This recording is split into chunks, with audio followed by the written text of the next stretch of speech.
all excited?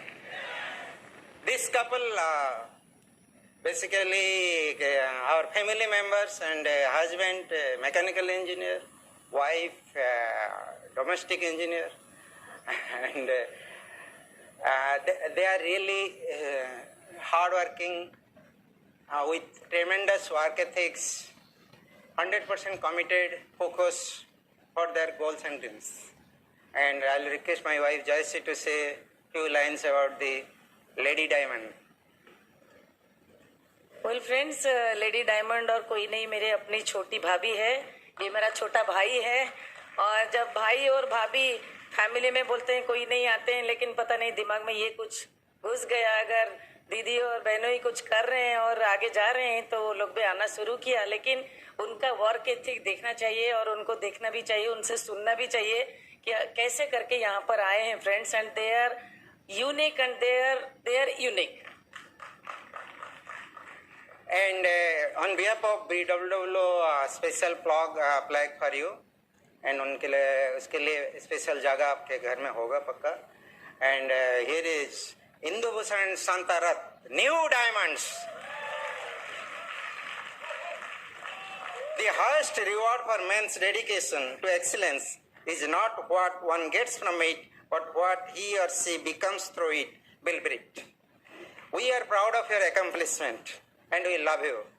Bill and Peggy Britt, Free Enterprise Celebration 2018 and 19.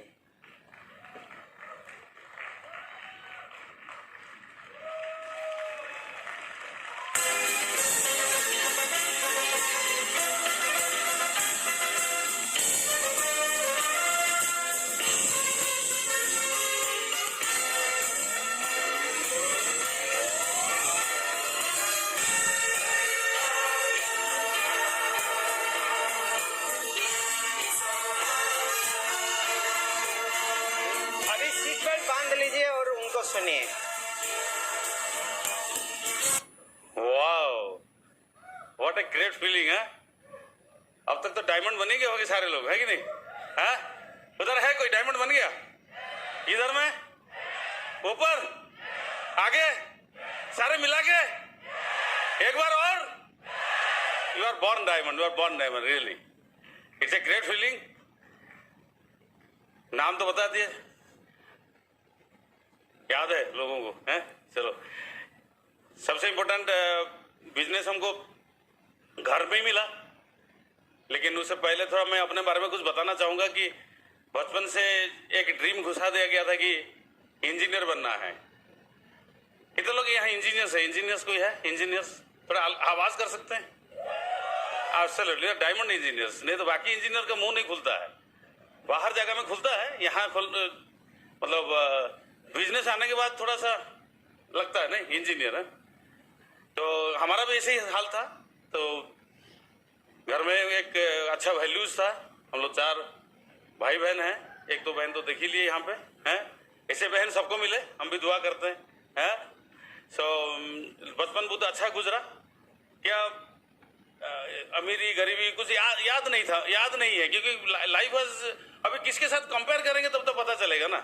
और सारे mediocre, सारे दुखी हारा, तो इंजीनियर बन जाओ, नौकरी करो और कुछ इसके सिवा कुछ अलावा कुछ चारा नहीं है, इस टाइप का कुछ माहौल था। लेकिन वही है, पिताजी प्रोफेसर हुआ करते थे, अभी नहीं है, वहाँ के साथ हम लोग साथ में एक ही साथ रहते हैं। तो वो एक वैल्यूज था घर में कि एक अच्छा इंसान बनना है।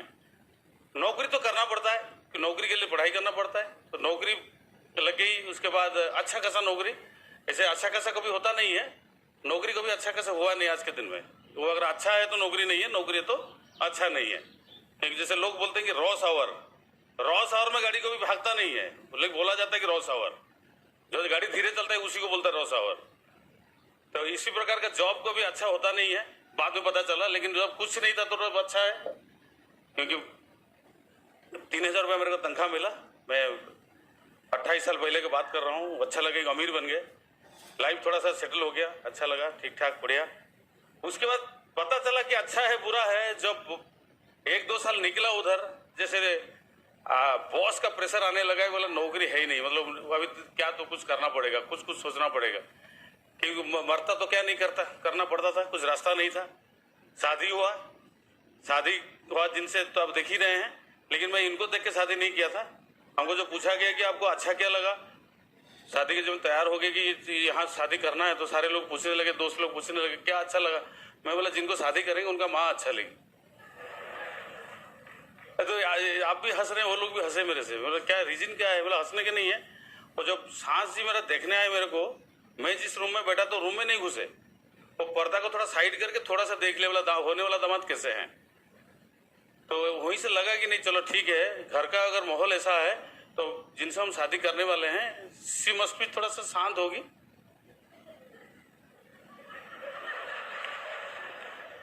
क्योंकि इंजीनियर है ना, तब तक मैनेजमेंट भी कर चुके थे हम, और थोड़ा सा लेवल ऊपर।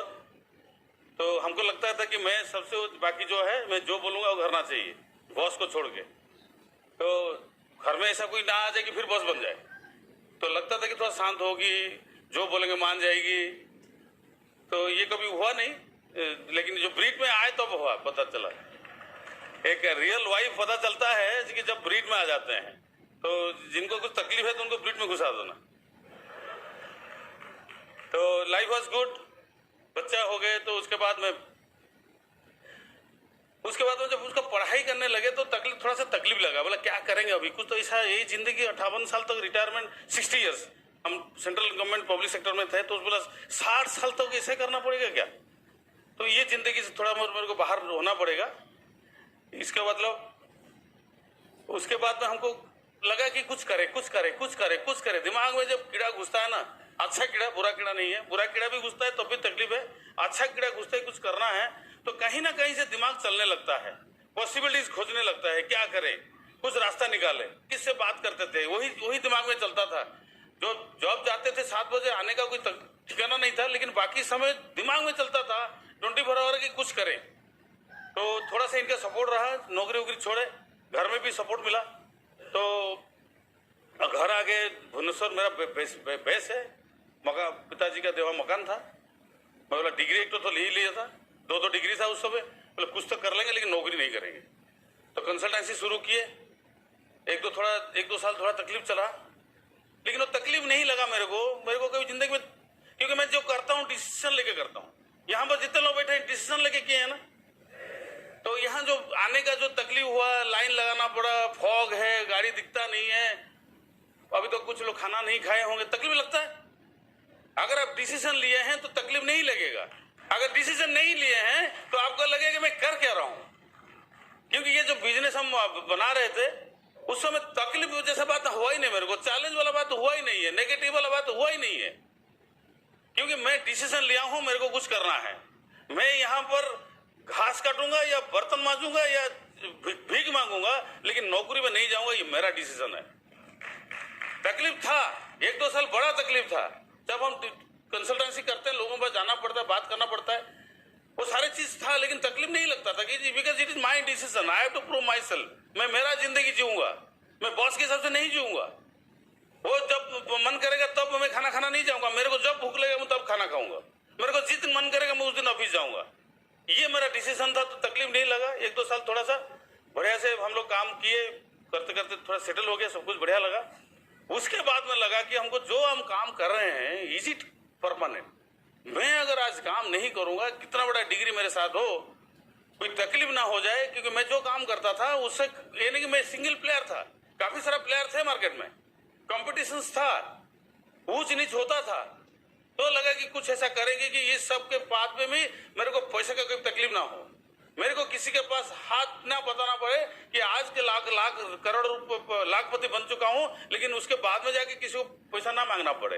ये दिमाग में था कि एक मॉनिटरी जो चीज होता है उसको थोड़ा फिक्स करे। तो अभी मेरे को मिला, ये मेरे दीदी से, बड़े बहन से ये ऑफर मिला। वी आर सो ब्लेस्ड कि ऐसा कपल है जो मेरा एलोस में doctor Manoj and doctor Jayashree, उन्हीं से हमको बिजनेस मिला। और उनको जो हम गाइड करते थे, हम उनके साथ भी बैठते थे। मेरा एलोएस को बात करूं, श्रवण एंड संगीता चांद, उनका बड़ा ब्लेसिंग्स रहा हमारा साथ। जब भी हमको कुछ तकलीफ होता था हम उनके पास चले जाते थे। क्योंकि बिजनेस ऐसा है कि कोई मेंटर है, कोई आपको बताने वाला है, कोई गाइड करने वाला है। दुनिया में कई जगह ऐसा नहीं मिलेगा। यही चीज मेरे को अच्छा लगा था। मैं जो खोज रहा था, लेकिन ऐसा नहीं कि मैं कुछ भी कर लूंगा, मेरे को परमानेंट बनाना है बिजनेस और मैं कुछ भी कर लूंगा, ऐसा नहीं है। इनकम को परमानेंट बनाने के लिए मैं कुछ भी नहीं करूंगा, बिकॉज आई स्टडीड इट। एक एक किताब पढ़ा हूं मैं, मेरे लाइब्रेरी भरा हुआ है किताब, नेटवर्क मार्केटिंग होता क्या है। I studied it my self. मेरे को लगा कि this is the only one, और इसी के चलते मैं बिजनेस को कभी छोड़ा नहीं हूं, और बिजनेस में मेरे को कोई तकलीफ नहीं आया। और इसका जो फाउंडर फंडामेंटल है, freedom, reward and hope and family, ये दुनिया में खोज लो कहीं पे भी, वो आपको मिलने वाला नहीं है। ये एक ही जगह है, आप चारों चीज मिल सकते हैं दुनिया में। जो ऐसा नहीं कि बिजनेस को हम हर एक आदमी के पास जाके दिखाते हैं, उस आदमी का ये जरूरत है। ये चारों चीज कहीं एक जगह मिलता नहीं है। यही मेरे को अच्छा लगा। सबसे अच्छा लगा कि ब्रिटोल के साथ के जुड़ा हुआ है ये बिजनेस। उसमें जो आज हमारा ऑफलाइन पढ़े, उसमें what one becomes through it, आप इसके जरिए क्या बनते हो, आपको क्या मिलता है। दुनिया में पैसा कमाने के लिए लाखों तरीके हैं, लेकिन उसके चलते आपको यहाँ पे जो रिकॉग्निशन मिलता है, यहाँ पे आपको जो बदलाव होता है अंदर से। मैं जो आज एक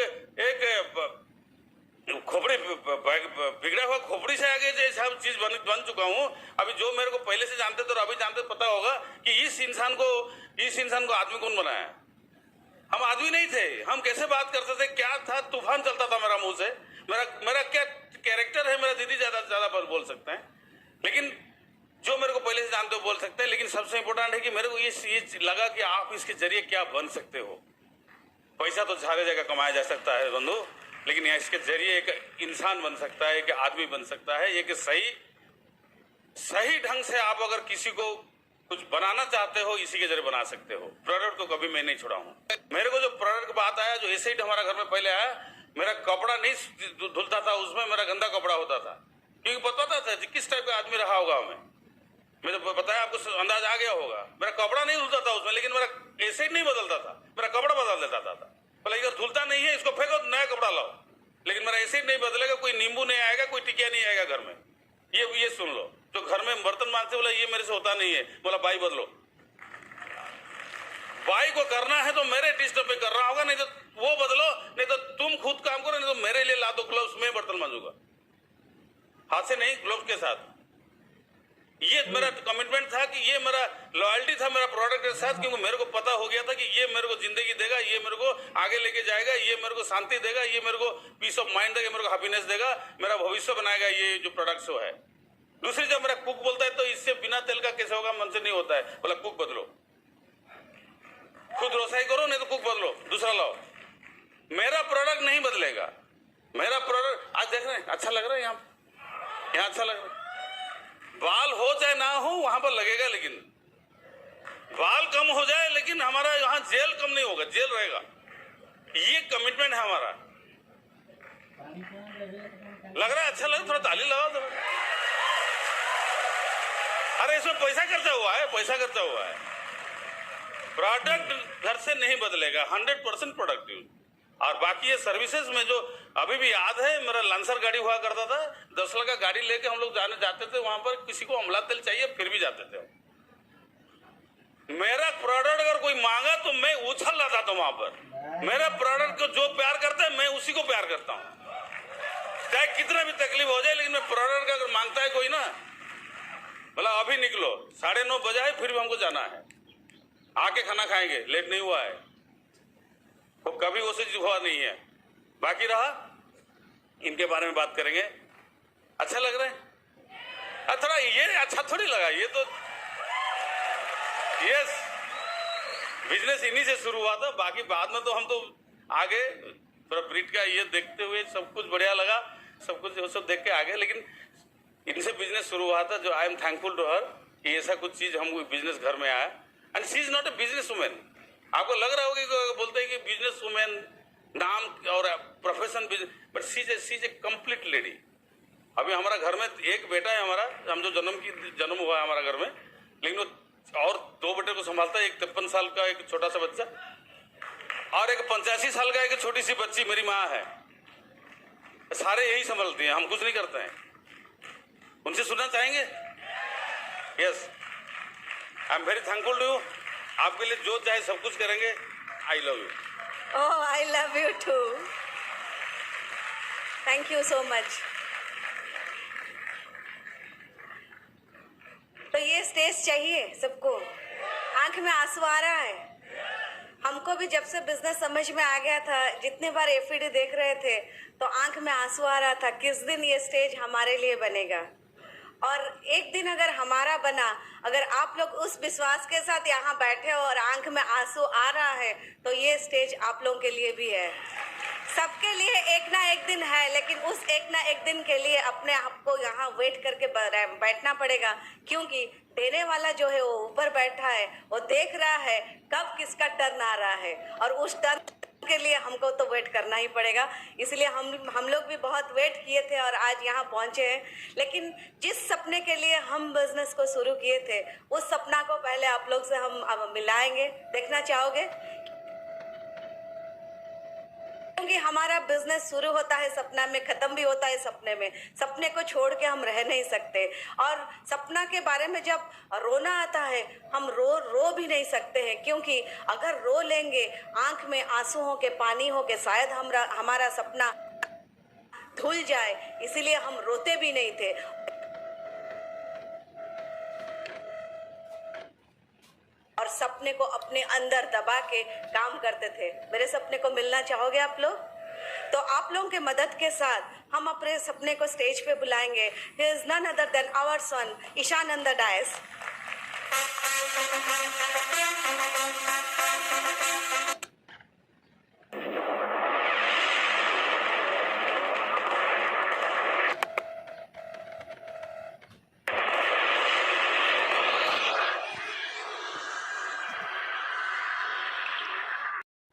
ये हमारा सपना था। अभी हम अपने जर्नी में उसके बारे में आप लोगों के साथ बात करेंगे। कुछ बात हम अपना स्टोरी आप लोगों के साथ शेयर करेंगे। जन्म कटक में हुआ, born and brought up Cuttack में हुआ। मेरे पिताजी एक गवर्नमेंट ऑफिसर थे फॉरेस्ट डिपार्टमेंट में, मम्मी हाउसवाइफ, 4 बहन 1 भाई। उसके साथ हमारा हंसी खुशी फैमिली चल रहा था। मेरे पिताजी गवर्नमेंट ऑफिसर थे, लेकिन वैल्यू एथिक्स सब हमारे घर में था। फॉरेस्ट डिपार्टमेंट के एक ऑफिसर होने के बाद हमारे घर में एक लकड़ी का चेयर भी नहीं था, लेकिन हमारे घर में प्यार बहुत था। और उसी प्यार को लेके बचपन तो गया, लेकिन मैं खुली टाइप की लड़की थी। मेरे को बंधन ज्यादा पसंद नहीं था। मेरे को लगता था कि मैं हमेशा आसमान में उड़ूं, मैं समुंदर में नहाऊं, मैं तालाब में स्विमिंग करूं, मैं लॉन्ग ड्राइव में जाऊं, आइसक्रीम को पिघला पिघला के खाऊं, रास्ते में घूम फिर के चाट गुपचुप को खाऊं। ऐसे क्या क्या मैं बताऊं, मेरा ख्वाब क्या क्या होता था। मेरी मम्मी को बार बार बोल के चाय पिलाओ और रिलेटिव्स के साथ प्लेइंग कार्ड्स खेलूं, लूडो खेलूं बैठ के, कैरम खेलूं। ऐसा लाइफ मेरे को पसंद था। लेकिन ये तो सारा पसंद था, लेकिन होना कैसा है, पढ़ाई में बिल्कुल मन नहीं लगता था। पढ़ाई में जब भी मन मत कुछ भी लगता था कि ना ऐसा कुछ नहीं कर, पढ़ाई को छोड़ के कुछ भी कर ले तो अच्छा है लाइफ में। सब तो पढ़ाई करते हैं, हम क्यों पढ़ाई करें? क्योंकि सोच अलग था। क्योंकि मेरे जो ग्रैंडफादर थे वो उड़ीसा के एक फ्रीडम फाइटर पंडित उत्कलमणि गोपबंधु दास जी थे। उनका सोच थोड़ा अपने अंदर में था। उनके जिस दिन वो पैदा हुए थे उसी दिन ही मैं पैदा हुआ, अक्टूबर 9 तारीख को। तो मेरे घर वाले ने मेरे अंदर वो सोच डाल दिया, अगर इतने बड़े आदमी के जन्मदिन के दिन उन्हीं के घर में पैदा हुए हो तो उनका तो कुछ ना कुछ तो तुम्हारे अंदर गया होगा। तो उनका ब्लड, उनका सोच मेरे अंदर में कुछ ना कुछ था। तो बचपन से मेरी मम्मी मेरे को बुक कॉपी सब देती थी। मैं स्कूल लेके जाती थी और फ्रेंड्स लोगों को बुक कॉपी सब बांट देती थी, तुम लेके लिखो, तुम लेके पढ़ो। और एक दिन मम्मी मेरी स्कूल गई, मैं बाहर नील डाउन थी। मम्मी जाके टीचर को पूछी ये बाहर क्यों है, ना उसके पास कुछ कॉपी वॉपी नहीं है, कुछ किच्छी खताड़ नहीं था बैग रे। तो मैं क्या करूं? फिर टीचर ने मेरे को बाहर भेज दिया। मम्मी बोली तेरे को तो आज 3 ठो कॉपी खरीद के दिए थे, क्या हुआ? 3 लड़की कॉपी नहीं लाए थे, कुछ एग्जाम होने वाला था, नया कॉपी मैं उन तीनों को बांट दिया। मेरे पास नहीं था, इसीलिए मैं बाहर नील डाउन हूँ। तो क्यों बांट दी? दूसरे लिखेंगे पास हो जाएंगे, मैं बाहर अकेली आऊंगी, नहीं तो 3 का 3 आते। वो सोच था कि help others God will help you. मैं तीनों लड़की को हेल्प किया। मैं भले ही बाहर आया, लेकिन एक के बाद एक क्लास प्रमोशन मेरे को मिलता गया। भगवान देखता था, कुछ पढ़े ना पढ़े क्लास प्रमोशन तो मिल जाता है।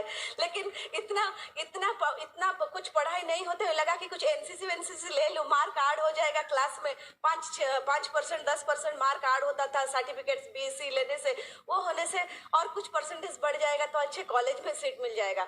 और सही में एनसीसी ले लिया, उसमें भी अच्छा लगा, क्योंकि लेडी एनसीसी कैडेट बहुत उस टाइम बहुत ये रहता था, अच्छे से हुआ, 10% मार्क ऐड होके 10th के बाद रेवेंसा कॉलेज में एडमिशन हो गया। तभी बहुत ये हो के अभी रेवेंसा का स्टूडेंट बन गए।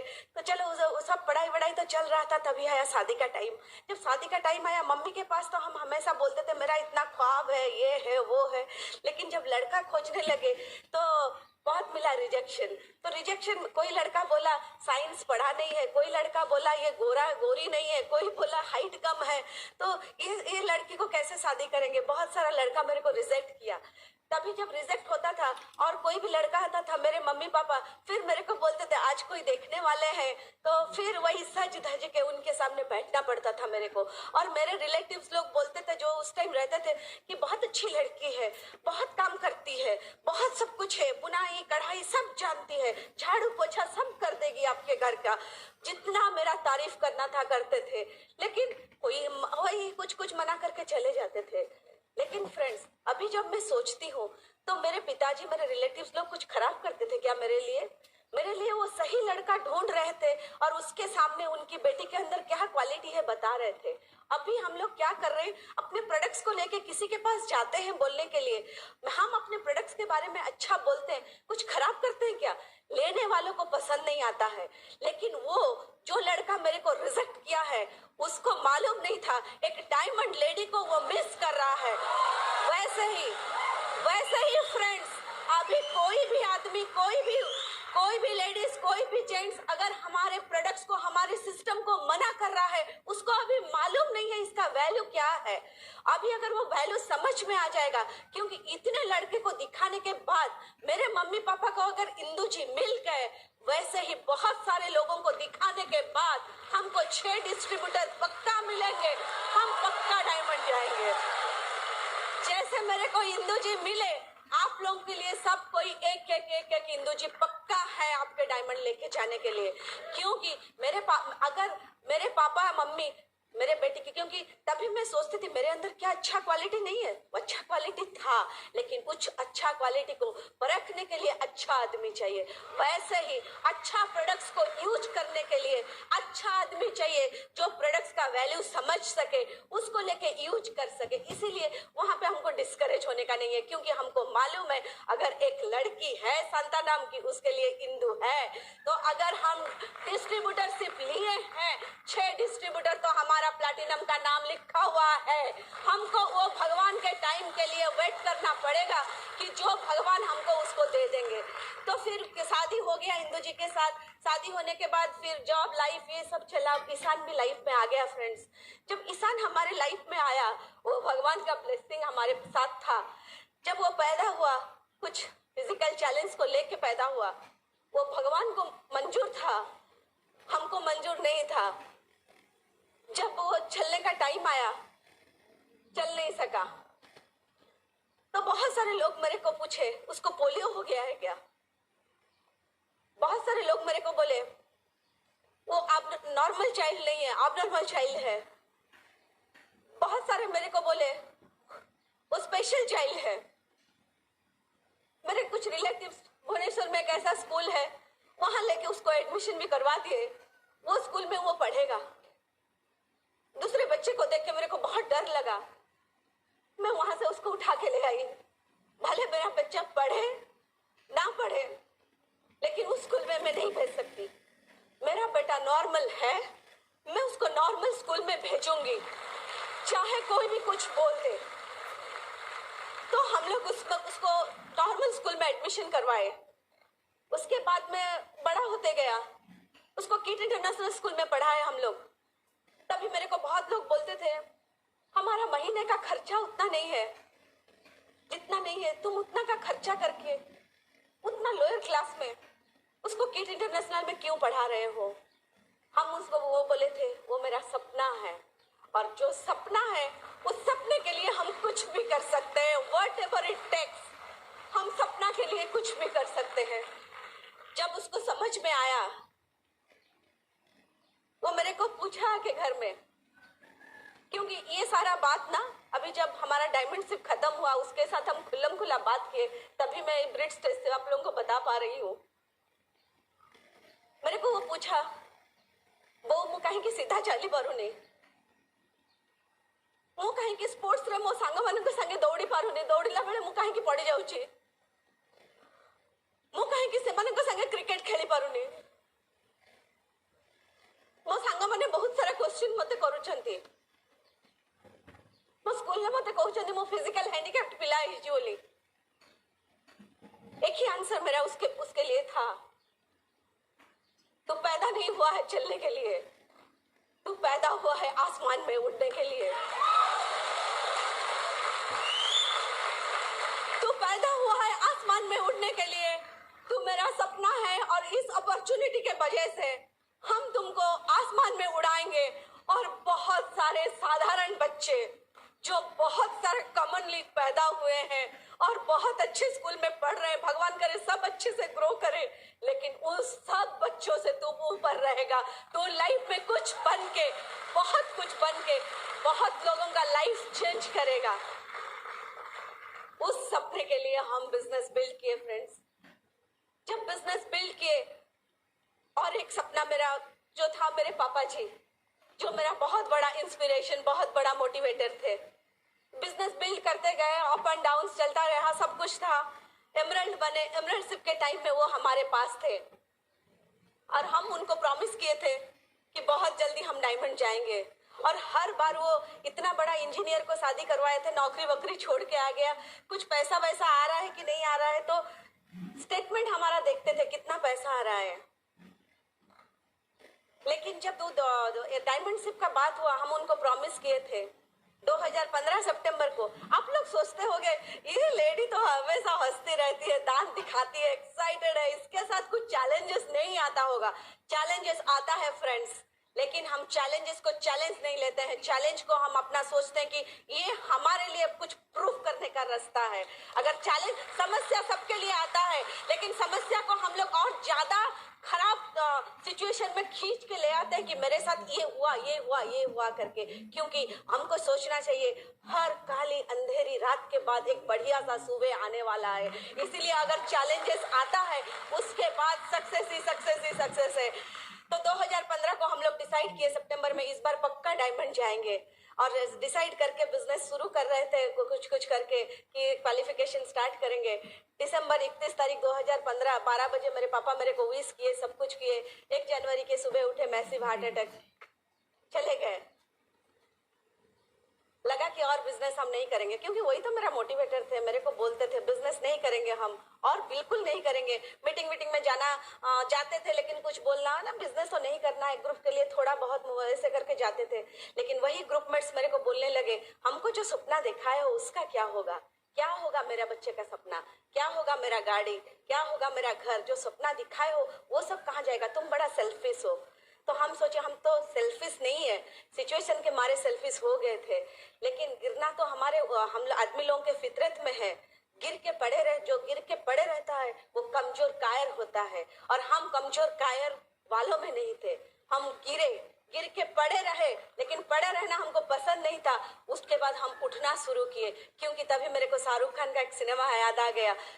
आदमी गिरता है, गिर के जो बार बार गिरने के बाद उठता है उसको बाजीगर बोला जाता है। और हम बाजीगर थे, हम बाजी लगाए थे, हम डायमंड पक्का जाएंगे, ऐसे गिर के नहीं रहेंगे। इसीलिए हम डायमंड जाने के लिए फिर शुरू किए। जब शुरू किए फ्रेंड्स, फिर 2016-17 को पक्का इस बार डायमंड जाएंगे। तो शुरू करते करते क्या हुआ ना, 16 सितंबर को सब बातचीत हुआ, इस बार तो पक्का डायमंड चले जाएंगे। फिर 17-16 का दिसंबर को मेरे मदर इन लॉ का क्या हुआ, दिया जला रहे थे भगवान के सामने, साड़ी में आग लग गया और जल गए। फिर हॉस्पिटलाइज्ड। फिर सोचे इस साल भी हमारा डायमंडशिप नहीं होगा। भगवान ऊपर बैठ के कितना हम लोगों का एग्जाम लेगा, कितना परीक्षा लेगा। फिर ये सोचते सोचते वो साल भी चला गया। कुछ दिन वो हॉस्पिटल में रहे, घर में रहे, ऐसे करके। और 2017-18 आया, तभी हम सोचे इस बार पक्का हम डायमंड जाएंगे। अपलाइन को बोले, ग्रुप में बोले, मीटिंग में बोले, हर जगह। दिसंबर 18 अगस्त 31 नहीं होगा जब तक हम लोग डायमंड नहीं जाएंगे। वैसे बोलते बोलते सितंबर को हम लोग 6 लाख क्वालिफाई कर दिए फ्रेंड्स। लेकिन क्या भगवान को और कुछ मंजूर था। अक्टूबर महीने में मेरे मदर इन लॉ को 19 तारीख को दीपावली था, 18 तारीख को हार्ट अटैक आया। फिर उनको लेके हॉस्पिटल गए, सब कुछ किए, फिर लगा फिर हम क्या गिर जाएंगे, वो बाजीगर जो था वो कहाँ चला गया, फिर और नहीं हो पाएगा डायमंड, क्या हम सच में नहीं जा पाएंगे फ्रेंड। तभी फिर एक ही आदमी जो है अपलाइन, वो हमारे अंदर बहुत ताकतवर है। नहीं, तुम लोग डायमंड चाह सकते हो, बहुत सारे लोगों का लाइफ चेंज होगा, बहुत सारे लोग तुम्हारे हैंड रेजिंग का वेट कर रहे हैं। फिर हम कोशिश किए, तो क्योंकि कोशिश करने वालों की कभी हार नहीं होती, इसीलिए हम हारे नहीं फ्रेंड्स। 2018 31 दिसंबर पहले 31 को इनका बर्थडे के दिन हम अपना डायमंड शिप खत्म किए। ऐसे करते करते हम लोग तो डायमंड बन गए। डायमंड लाउंज आने जाने के लिए, बैठने के लिए बहुत मन था, वहाँ बैठे, बहुत ट्रिप मिल रहा है लाइफ। अभी वहाँ इतना खाना, अभी यहाँ आते थे तो खाना भर भर के लेके आके बैठते थे, लेकिन अभी डायमंड लाउंज जो है सबके लिए वेट कर रहा है, वहाँ कोई सीट रिजर्वेशन नहीं है। हम आपके लिए पीछे वेट कर रहे हैं। अभी मेरे डायमंड हस्बैंड वो खड़े हैं, कुछ बात करेंगे आप लोग से। कंसंट्रेटेड बोलते हैं लेकिन अच्छे बोलते हैं। Awesome awesome awesome, fantastic fantastic, एक जबरदस्त ताली उनके लिए। बहुत बढ़िया बहुत बढ़िया बहुत बढ़िया। हमारा साथ बिजनेस का जर्नी बहुत लंबा रहा, लेकिन बहुत छोटा रहा, क्योंकि हम कभी बोले कि कभी चैलेंज को चैलेंज ही नहीं समझे, लेकिन वो आता था। वो लोग ना करने वाले वो करते हैं, लेकिन एक बार मैं ठान लेता हूँ ना, एक बार मेरे को समझ में आ गया कि बहुत बढ़िया है, तो मेरे को कोई रोकने वाला नहीं है। और मेरा थोड़ा सा दबंग का स्टाइल है, थोड़ा सा। मैं अभी तुम कुछ बोलोगे तो मैं सुनूंगा नहीं, क्योंकि मैं समझ चुका हूँ। मैं एक बार कमिटमेंट करता हूँ तो इनका नहीं सुनता हूँ। अब तू किस खेत का मूली है ना? जो बीवी से नहीं डरता है, तो मेरे को क्या डराओगे? तुमको करना है तो बस आजा, मैं तुमको मदद करूंगा। नहीं करना है, ज्यादा भाषणबाजी नहीं, ज्यादा एडवाइस नहीं, क्योंकि मैं सारे चीज पढ़ चुका हूँ। तो ये मेरा आदत है, ये मेरा ठानी है ना। क्योंकि मेरे को अगर होता है ना, ये जो पीठा बनाते हैं, पीठा इडली का जो रॉ मटेरियल होता है, उसको क्या करते हैं हम, जितना उसको करोगे ना वो उतना फूलेगा। वो तुम अगर मेरे को जितना दबाओगे मैं उतना ऊपर उठूंगा। तो इसलिए दबाना नहीं, क्योंकि बेकार जाएगा, तुम्हारा बात बेकार जाएगा, क्योंकि तुमको पता है कि मैं दबने वाला में से नहीं हूँ, क्योंकि मैं एक बार ठान ले लिया हूँ, एक बार मैं कमिटमेंट कर लिया हूँ। बस ये जो मेरा अंदर जो चीज है, क्योंकि मेरे को पता है कि थोड़ा बहुत ये सब नहीं आएगा तो रामचंद्र जी से कैसा हुआ था, बोले और अभिषेक होने वाला है, और ककी आके बोलती कि उसको वनवास भेजो। हुआ है, सबको पता है। लेकिन वो बोले कि ये मेरा अगर लिखा हुआ है, मेरे को जाना है, ना कोई गम है ना कोई खुशी है। लेकिन जब वहां से लौटे 14 साल के बाद, रामचंद्र जी से क्या बन गए वो? मर्यादा पुरुषोत्तम रामचंद्र। मर्यादा पुरुषोत्तम राम बनने के लिए ये सारे चीज दबना तो पड़ता है, ये धैर्य थोड़ा सा रखना पड़ेगा। ये अगर नहीं करेंगे तो आप वहीं के वहीं राम बन के रह जाओगे। मर्यादा पुरुषोत्तम बनने वाला नहीं हो, या तो डायमंड नहीं बन सकते। सिंपल बात है। यहाँ पर मर्यादा पुरुषोत्तम कौन है? जो डायमंड है या ऑफ है, ये सारे लोगों को पता हो गया है। अगर ऐसा लाइफस्टाइल चाहिए, थोड़ा सा तो करना पड़ेगा, लेकिन जो बोलता है उसके हिसाब से नहीं चलना होगा। लेकिन सबसे इंपॉर्टेंट है कि ये जो चैलेंज आया मेरे को, जो सिचुएशन आया, ये जो जैसे बता रहे थे, मैं कहीं बाहर हूँ, मेरा बिजनेस बिल्ड करने के लिए गया हुआ हूँ, और यहाँ पे इतना घटना घट गई। घर में बड़े भाई घर में भी नहीं है, दोनों मेरा भाभी और ये दोनों है। तो खबर आया, तब तो हॉस्पिटल जा चुके थे। तो वहां पे एक नामी दामी मंदिर था, मैं वो लड़का को बैठाया मेरे साथ, जो जिसके साथ काम कर रहा था, सीधा मंदिर गया। खबर मिली है कि चीज अंडर कंट्रोल, हॉस्पिटल पहुंच चुके हैं। मंदिर के पास मेरा आंखों से आंसू निकला।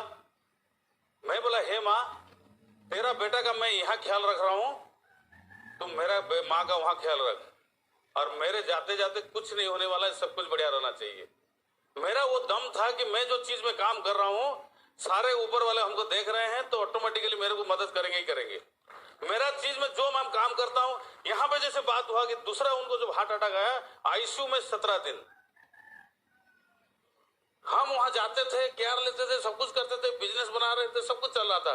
क्योंकि हमेशा बोला करते थे, ज्यादा पूजा पाठ में नहीं करता हूँ, फिर भी एक चीज को तो मानता हूँ कि कोई ना कोई तो कंट्रोल कर ही रहा है। और वो कंट्रोलर को मैं बोलता हूँ कि मैं जो मिशन में लगा हूँ, उसमें सारे दुनिया में कई लोगों का लाइफ बदलने वाला है। तू देख रहा है, मेरे माँ को कुछ होने वाला नहीं चाहिए। अब मैं बोला, जब तक मैं डायमंड बन जाता हूँ, तब तक तुमको अच्छे होके घर वापस आना ही है। मेरे साथ मेरा लोग है, मेरे साथ मेरा दुनिया है, मेरे साथ मेरा भगवान है। मैं उन्हीं को भरोसा करके चलता रहता था, क्योंकि कुछ होने वाला नहीं है, सब कुछ बढ़िया रहेगा। क्योंकि मैं एक ब्रीड वॉरियर हूँ, एक ब्रीड सोल्जर हूँ। मेरे साथ जो घटता है, मैं उसके लिए जाके मर नहीं जाता हूँ, कोमा में नहीं चले जाऊंगा। मैं उसको फेस करूंगा और उसको क्या करना पड़ेगा उसके लिए काम करूंगा, लेकिन मैं जो मिशन में लगा हूं मिशन को पूरा करके रहूंगा। एक सोल्जर डेथ बेड में पड़ा हुआ है, मरते उनका एक वेलफेयर कमेटी होता है, तो लेडी है जो जिनका बेटा गुजर चुका है, सोल्जर था।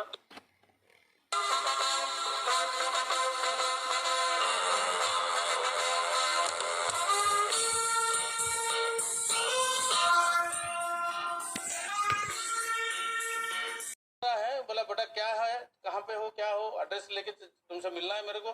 बोले माँ जी तकलीफ क्यों कर रहे हो, क्या हुआ है?